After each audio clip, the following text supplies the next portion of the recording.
Channel कल हमने 40 questions पूरे कर लिए थे। आपका मेरे चैनल पर स्वागत है। कल हमने कृष्ण काव्य से संबंधित प्रश्नोत्तरी के 40 क्वेश्चंस हमारे पूरे हो गए थे। मैं आपको इसके 100 क्वेश्चंस पूरे कराऊंगी। यदि आपको मेरी वीडियो अच्छी लगती है तो प्लीज़ इसे शेयर, सब्सक्राइब और लाइक ज़रूर किया करो। क्वेश्चन नंबर 41 है मेरा भ्रमण गीत। जो भ्रमर गीत है वो सूर सागर के भीतर का एक सार तत्व है। यह कथन किसका है? यह किसने कहा था कि जो भ्रमण गीत है वो सूर सागर के भीतर का एक सार तत्व है? डॉक्टर नगेंद्र ने कहा था, हजारी प्रसाद द्विवेदी ने कहा था, नंद दुलारे वाजपेयी ने कहा था या रामचंद्र शुक्ल ने कहा था? ये किसने कहा था? रामचंद्र शुक्ल ने कहा था। क्वेश्चन नंबर 42 है निम्न में से कौन अवधी भाषा का कवि नहीं है? हमको बताना है कि अवधी भाषा का कवि कौन नहीं है। देखो, जायसी प्रेमाख्यानक कवि है और प्रेमाख्यानक काव्य किस में लिखे गए थे? अवधी भाषा में लिखे गए थे। उस्मान ये भी प्रेमाख्यानक कवि है। कुतुबन ये भी प्रेमाख्यानक कवि है। जबकि नंददास किस शाखा के कवि हैं? अष्टछाप के कवि हैं। और इसके अलावा कृष्ण भक्ति शाखा में इनका स्थान माना जाता है और ये विट्ठलनाथ के क्या है? शिष्य थे। आपको पता है अष्टछाप की स्थापना कब हुई? ये क्वेश्चन पूछा जाता है। अष्टछाप में कितने कवियों को शामिल किया गया है? ये क्वेश्चन पूछा जाता है। इसके अलावा बल्लवाचार्य के 4 शिष्य कौन कौन से थे और विट्ठलनाथ के 4 शिष्य कौन कौन से थे? और जो बल्लवाचार्य के 4 शिष्य हैं उनका जन्म के अनुसार क्रम भी लगवा सकते हैं। तो बल्लवाचार्य के 4 शिष्य कौन कौन थे? कुंभन दास थे, सूरदास थे, परमानंद दास थे और कृष्णदास थे। और विट्ठलनाथ के 4 शिष्य कौन थे? गोविंद स्वामी थे, चीत स्वामी थे, नंद दास थे और एक चतुर्भुज दास थे। ये कौन थे? विट्ठलनाथ के 4 शिष्य थे और बल्लवाचार्य के 4 शिष्य थे। अगला क्वेश्चन 43 है किस कवि की गणना अष्टछाप के कवियों में नहीं की जाती है? देखो, क्वेश्चन वो ही घुमा फिराकर अष्टछाप में से आता रहता है। तो ये सारे मैं क्वेश्चन आपको करा रही हूँ। ये PYQ है, पिछले सालों के पेपरों में पूछे जा चुके हैं। तो देखो, कुंभन दास ये बल्लवाचार्य के शिष्य थे, परमानंद दास ये बल्लवाचार्य के शिष्य थे, कृष्णदास ये बल्लवाचार्य के शिष्य थे, लेकिन नरोत्तम दास थे इनकी गणना क्या है? अष्टछाप के कवियों में नहीं की जाती है। क्वेश्चन नंबर 44 है जहाँ बैठावे तिथि बैठूं बैठे तो बिक जाऊं। इस पंक्ति में मीरा का क्या व्यक्त भाव है? देखो, ये पंक्ति पूछी जा सकती है। किसकी पंक्ति है? कि जहाँ बैठावे तिथि बैठूं बेचे तो बिक जाऊं। तो ये मीरा की पंक्ति है और इसमें व्यक्त भाव क्या है? उत्साह का है, समर्पण का है, हर्ष का है या क्षोभ का है? तो इसमें जो व्यक्त भाव है वो समर्पण का है। मीरा किसके प्रति समर्पित है? कृष्ण के प्रति पूर्ण रूप से समर्पित है। और वो क्या कहती है? भगवान कृष्ण या श्री कृष्ण मुझे जहाँ बैठाएंगे मैं वहीं बैठ जाऊंगी और बेचेंगे तो मैं बिकने के लिए भी तैयार हूँ। क्वेश्चन नंबर 45 है भ्रमण गीत में भ्रमण का प्रतीक कौन है? जो भ्रमण गीत है इसमें जो भ्रमण है इसका प्रतीक कौन है? अक्रूर है, श्रीदामा है, उद्धव है या बलराम है? तो कौन है इसका प्रतीक? उद्धव है।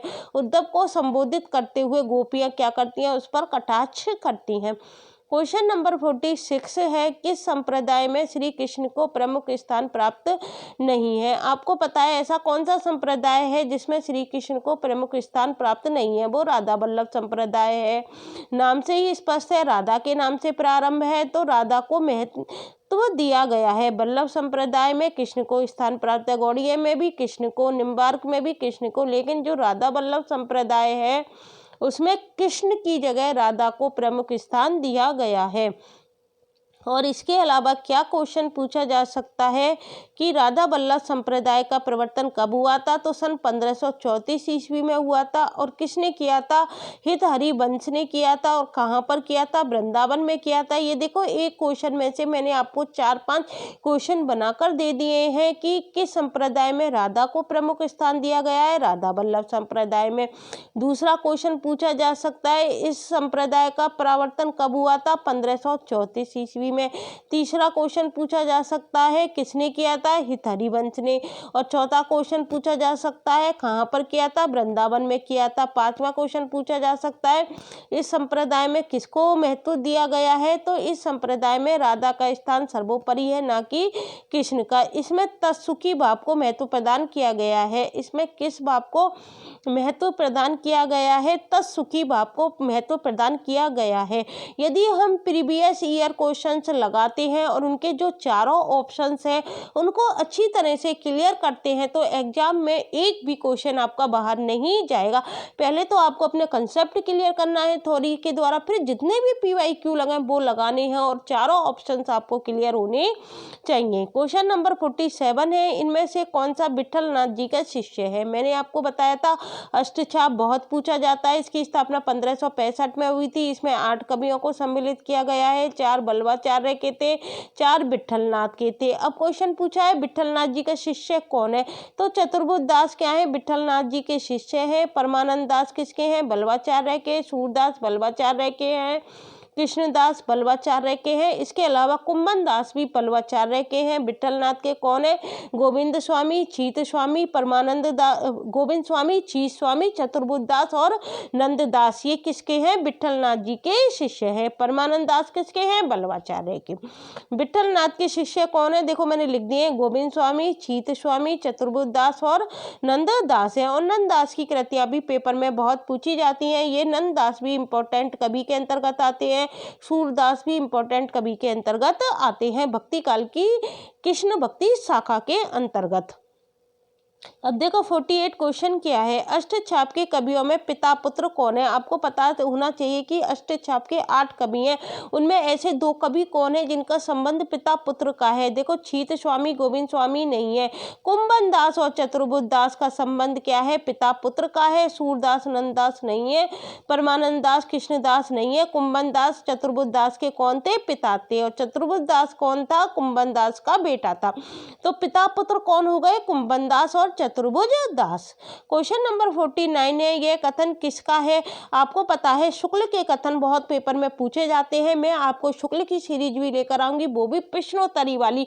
उसमें आदिकाल के जितने भी कथन है वो मैं आपको कराऊंगी, फिर भक्ति काल के कथन करेंगे। हम इस तरह से धीरे धीरे अपने सिलेबस को कवर करेंगे। मेरा उद्देश्य क्या है, आपको केवल इंपॉर्टेंट फैक्ट की जानकारी देना।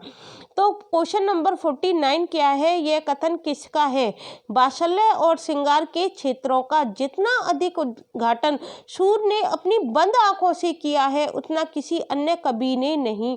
इन क्षेत्रों का वे कोना कोना झांक आए हैं। ये किसने कहा है कि वात्सल्य और श्रृंगार के क्षेत्रों का जितना अधिक उद्घाटन, किसका, वात्सल्य का और श्रृंगार का, सूर्य ने अपनी बंद आंखों से किया है उतना किसी अन्य कवि ने नहीं। इन क्षेत्रों का वे कोना कोना झांक आए हैं। ये हजारी प्रसाद द्विवेदी ने कहा है, दीनदयाल गुप्त ने कहा है, डॉक्टर नगेंद्र ने कहा है या रामचंद्र शुक्ल ने कहा है। ये किसने कहा है, रामचंद्र शुक्ल ने कहा है। क्वेश्चन नंबर 50 है, अष्टछाप की स्थापना किसने की थी। आपको पता है अष्टछाप की स्थापना किसने की थी, बल्लभाचार्य के पुत्र कौन हुए थे, विठलनाथ, जिन्होंने 1565 ईस्वी में किसकी स्थापना की थी, अष्टछाप की स्थापना की थी। तो नावादास नहीं है, चतुर्बुद्ध दास नहीं है, सूरदास नहीं है, कौन है, विठलनाथ, जिन्होंने अष्टछाप की स्थापना की थी। 1565 ईस्वी में इन्होंने अष्टछाप की स्थापना की गई थी। को सन पूछा जाता है कौन सी ईस्वी में की गई थी, 1565 ईस्वी में की गई थी। कृष्ण काव्य शाखा में अष्टछाप वेरी इंपॉर्टेंट है। स्थापना का वर्ष पूछा जाता है। 8 कवियों के नाम पूछे जा सकते हैं। इसके अलावा बल्लभाचार्य के 4 शिष्य पूछे जाते हैं, विठलनाथ के 4 शिष्य पूछे जाते हैं। ऐसा कोई भी एग्जाम नहीं है जिसमें कि इससे संबंधित कोई क्वेश्चन नहीं पूछा गया है। इसके अलावा जो दर्शन दिए गए हैं भक्ति काल में उनमें से 1 या 2 क्वेश्चन पूछे जाते हैं। शंकराचार्य का अद्वैतवाद है, बल्लभाचार्य का शुद्धाद्वैतवाद है, निम्बार्काचार्य का क्या है, द्वैताद्वैतवाद है, मध्वाचार्य का द्वैतवाद है। ये सारे जो हमारे दार्शनिक सिद्धांत हैं ये भी हमको याद होने चाहिए। अगला क्वेश्चन 51 है, नंददास का पर्याय कोश ग्रंथ है। हमको नंददास का पर्याय कोश ग्रंथ पूछा जा रहा है। देखो विरह मंजरी नहीं है, रस मंजरी नहीं है, रूप मंजरी नहीं है। क्या है पर्याय कोश, अनेकार्थ मंजरी। क्या है पर्याय कोश, अनेकार्थ मंजरी। और नंददास की रचनाएं भी पूछी जाती हैं, इंपॉर्टेंट रचनाएं हैं। क्वेश्चन नंबर 52 है, अष्ट छाप में शामिल कभी नहीं है। देखो प्रीवियस ईयर क्वेश्चन में कितने क्वेश्चन आए हैं अष्ट छाप से, अब कभी पूछ लिया कौन सा शामिल कभी नहीं है। देखो परमानंद दास है, कृष्णदास है, नंददास है, लेकिन सुंदरदास नहीं है। सुंदरदास किस में आते हैं? सुंदरदास आते हैं निर्गुण संत काव्य के अंतर्गत, हम पढ़ के आ चुके हैं। सुंदरदास की गिनती किस में की जाती है? निर्गुण काव्य में संत काव्य के अंतर्गत इनका स्थान है। ये दादू दयाल के शिष्य थे। क्वेश्चन नंबर, बल्लवाचार्य के कुल कितने शिष्य हुए? ये क्वेश्चन भी पेपर में आता है। बल्लवाचार्य के 84 शिष्य हुए, जबकि उनके जो पुत्र थे विट्ठलनाथ, उनके ज्यादा शिष्य थे, तो 252 शिष्य थे। एक क्वेश्चन आता है 84 वैष्णव की वार्ता में किसका वर्णन किया गया है? तो उसमें बल्लवाचार्य के शिष्यों का वर्णन है, और जो 252 वैष्णव की वार्ता है उसमें विट्ठलनाथ के शिष्यों का वर्णन है। और दोनों किसके द्वारा लिखी गई हैं? गोकुलनाथ के द्वारा लिखी गई हैं। किसके द्वारा लिखी गई हैं? गोकुलनाथ के द्वारा लिखी गई हैं। ये क्वेश्चन भी पेपर में बहुत ज्यादा पूछा जाता है। क्वेश्चन नंबर 53 है, बिनु गोपाल बैरनी बही कुंजे, ये किसका पद है? या किसने कहा था कि बिनु गोपाल बैरनी बही कुंजे? केशव दास का है, जयशंकर प्रसाद का है, कबीर दास का है, सूरदास का है। देखो ऑप्शन देखकर हम आसानी से लगा सकते हैं। देखो केशव दास ने ऐसी कोई बात नहीं की है। गोपाल बैरनी बही कुंजी, जयशंकर प्रसाद आधुनिक काल के कवि हैं, उन्होंने कोई कृष्ण का ऐसा कोई वर्णन नहीं किया है। कबीर दास में भी हमको दिखाई नहीं देता, तो क्या आंसर हो जाएगा? सूरदास। ऑप्शन से हम आसानी से इसका आंसर निकाल सकते हैं। क्वेश्चन नंबर 54 है, रास पंचदाई का रचयिता कौन है? ये जो कृति है रास पंचदाई, ये वेरी इंपॉर्टेंट है, ये पूछी जाती है। कृष्णदास है, रसखान है, परमानंद दास है या नंददास है? तो रास पंचदाई के रचयिता कौन है? नंददास की ये कृति है। क्वेश्चन नंबर 55 है, मेरे नैना बिरह की बेल बई, पंक्ति के रचयिता कौन है? इस पंक्ति के रचयिता कौन है? इसमें थोड़ा कंफ्यूजन हो सकता है, लेकिन ऑप्शन के अनुसार तो हम कर देंगे। यदि इसमें मीराबाई आ जाती तो थोड़ा हमको संशय उत्पन्न हो जाता है, इसलिए इसमें मीराबाई नहीं आई है, तो हम आसानी से इसमें सूरदास लगा सकते हैं। मेरे नैना बिरह की बेल बई, पंक्ति के रचयिता कौन है? जायसी नहीं है, घनानंद नहीं है, विद्यापति नहीं है, कौन है? सूरदास है। कौन है? सूरदास है। क्वेश्चन नंबर 56 है, सूरदास के विषय में कौन सा कथन गलत है? अब हमको बताना है कि सूरदास के विषय में कौन सा कथन गलत पूछा जा रहा है, सही नहीं पूछा जा रहा है। जो सूरदास थे वो श्रीनाथ मंदिर वृंदावन में कीर्तन करते थे, बिल्कुल सही है। ये श्रीनाथ मंदिर वृंदावन में क्या करते थे? कीर्तन करते थे। सूरदास बल्लवाचार्य के शिष्य थे, ये बात भी सही है। प्रभु हो सब पतितन को राजा, पर निंदा मुख पूरी रहियो जग, यह निशान नित वादा, पंक्तियां सूरदास द्वारा लिखित है, ये बात भी बिल्कुल सही है कि प्रभु हो सब पतितन को राजा, पर निंदा मुख पूरी रहियो जग, ये निशान नित वाजा, पंक्तियां क्या है? सूरदास द्वारा लिखित है। सूरदास को सभी विद्वान जन्मांध मानते हैं, ये बात बिल्कुल गलत है कि सूरदास को सभी विद्वान जन्मांध मानते हैं। कुछ विद्वान ऐसे भी हैं जो सूरदास को जन्म से अंधा नहीं मानते हैं। उनमें आलोचकों में विशेष रूप से किसका स्थान है? हजारी प्रसाद द्विवेदी ऐसे हैं जो सूर को जन्मांध नहीं मानते हैं, और हमसे गलत कथन ही पूछा जा रहा है। क्वेश्चन नंबर 57 है, कवियों और उनकी कृतियों में कौन सा सुमेलित नहीं है? जो कवि है और उनकी कृति है उनमें से कौन सा सुमेलित नहीं है? देखो विद्यापति की काव्य कृति पदावली है, बिल्कुल ये तो बहुत फेमस कृति है विद्यापति पदावली, जो कि मैथिल भाषा में लिखी गई थी। उनकी स्वयं की जो ग्राम्य भाषा थी उस समय की, उधर बोलचाल थी, मिथिला प्रदेश के थे ये, तो मैथिली बोली में उन्होंने क्या लिखी थी? पदावली लिखी थी। नावादास ने भक्तमाल की रचना की, बिल्कुल सही बात है। नंददास ने यमुनाष्टक की रचना की, ये गलत है, नंददास ने यमुनाष्टक की रचना नहीं की थी। सुंदरदास ने सुंदर विलास नामक ग्रंथ लिखा, बिल्कुल सही है। सुंदरदास का क्या है? सुंदर विलास है। और हमसे पूछा है सुमेलित नहीं है, तो ये तीसरा ही सुमेलित नहीं है। यमुनाष्टक रचना किसकी है? हित हरिवंश एवं विट्ठलनाथ दोनों की है। यमुनाष्टक रचना किसकी है? हित हरिवंश की भी है और विट्ठलनाथ दोनों की है। क्वेश्चन नंबर 58 है, भ्रमर गीत श्रृंगार रस का कैसा काव्य है? जो भ्रमर गीत है वो श्रृंगार रस का कैसा काव्य है? ऊपर इसके बिंदी है, टाइपिंग थोड़ी मिस्टेक हुई जाती है, इसके ऊपर क्या है? बिंदी आती है। भ्रमर गीत श्रृंगार रस का कैसा काव्य है? उपालम काव्य है, श्रृंगार काव्य है, मुक्तक काव्य है या गे काव्य है? तो भ्रमर गीत श्रृंगार रस का कैसा काव्य है? उपालंब काव्य है। कैसा काव्य है? उपालंब काव्य है। क्वेश्चन नंबर 59 है, भ्रमर गीत सार में किस अलंकारों की प्रमुखता है? जो भ्रमर गीत सार है उनमें किन अलंकारों की प्रमुखता है? अनुयुक्ति की है, रूपकातिशयोक्ति की है, शब्द अलंकार की है या सादृश्य मूलक अलंकार की है? जो भ्रमर गीत सार है उसमें सादृश्य मूलक अलंकारों की प्रमुखता है। किन की प्रमुखता है?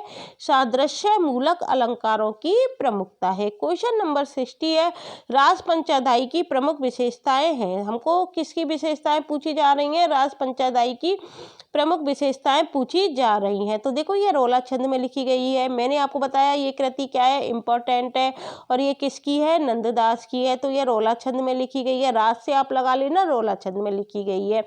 इसमें कृष्ण की रासलीला का विस्तार के साथ वर्णन किया गया है। ये बात भी बिल्कुल सही है कि इसमें कृष्ण की रासलीला का विस्तार के साथ वर्णन किया गया है। इसमें अनुप्रासादी युक्त साहित्यिक भाषा का प्रयोग किया गया है। ये बात भी बिल्कुल सही है कि इसमें अनुप्रासादी युक्त साहित्यिक भाषा का प्रयोग किया गया है। इसमें दुरारूढ़ कल्पना दिखाई देती है। ये गलत है कि इसमें दुरारूढ़ कल्पना दिखाई देती है। तो कौन सी प्रमुख विशेषताएं हो गई? 1, 2, 3 इसकी क्या हो गई? प्रमुख विशेषताएं हो गई। तो आज मैंने आपको 41 से चालू किए थे और 60 तक क्वेश्चन करा दिए, अर्थात टोटल 20 क्वेश्चन मैं आपको डेली कराती हूँ। तो हमारे जो कृष्ण काव्य से संबंधित क्वेश्चन हो गए, आज 60 क्वेश्चन पूरे हो गए। मेरा टारगेट कितने क्वेश्चन कराने का है? पूरे 100 क्वेश्चंस कराने का है। अभी इसकी 2 वीडियो और आएंगी। जब ये वीडियो समाप्त हो जाएंगी उसके बाद मैं कृष्ण काव्य से संबंधित प्रश्नोत्तरी की पूरी एक लॉन्ग वीडियो बना दूंगी जिसमें पूरे 100 क्वेश्चंस शामिल होंगे। इसके अलावा अभी मैंने राम काव्य से संबंधित प्रश्नोत्तरी की लॉन्ग वीडियो नहीं बनाई है जिसमें भी पूरे 100 क्वेश्चन है। शॉर्ट वीडियो मेरे चैनल पर डली हुई है जो 10 मिनट या 15 मिनट से ज़्यादा की नहीं है, और आदि काल की भी लॉन्ग वीडियो में बनाकर डाल दूंगी जिसमें टोटल 100 क्वेश्चंस आपको प्राप्त हो जाएंगे। जब ये भक्ति काल पूरा हो जाएगा उसके बाद में आपको आदि काल की विशेषताएं वाला टॉपिक जरूर डिस्क्रिप्टिव टाइप में समझाने का प्रयास करूंगी, क्योंकि आरपीएससी फर्स्ट ग्रेड के सिलेबस में बिल्कुल क्लियर दे रखा है आदिकाल की विशेषताएं।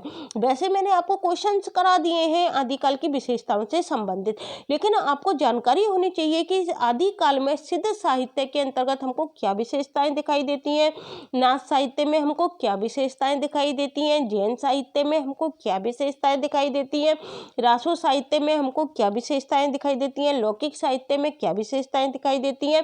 इस तरह के क्वेश्चंस एग्जाम में बनते हैं और हमारी समझ को देखा जाता है, और आरपीएससी फर्स्ट ग्रेड एक बड़ी पोस्ट है तो इसमें समझ से संबंधित क्वेश्चन जरूर बनेंगे। और इसके अलावा जो आदिकाल की राजनीतिक परिस्थिति रही थी, धार्मिक परिस्थिति रही थी, सांस्कृतिक परिस्थिति रही थी, साहित्यिक परिस्थिति रही थी, उसका भी मैं डिस्क्रिप्टिव प्लस और उसके क्वेश्चंस किस तरह से पूछे जाएंगे वो भी मैं आपको अपने चैनल पर बता दूंगी। यदि आपको मेरी वीडियो अच्छी लगती है तो प्लीज़ इसे अन्य छात्रों के लिए शेयर करना मत भूलना, और मेरे चैनल को लाइक, शेयर और सब्सक्राइब करना मत भूलना। Thank you guys.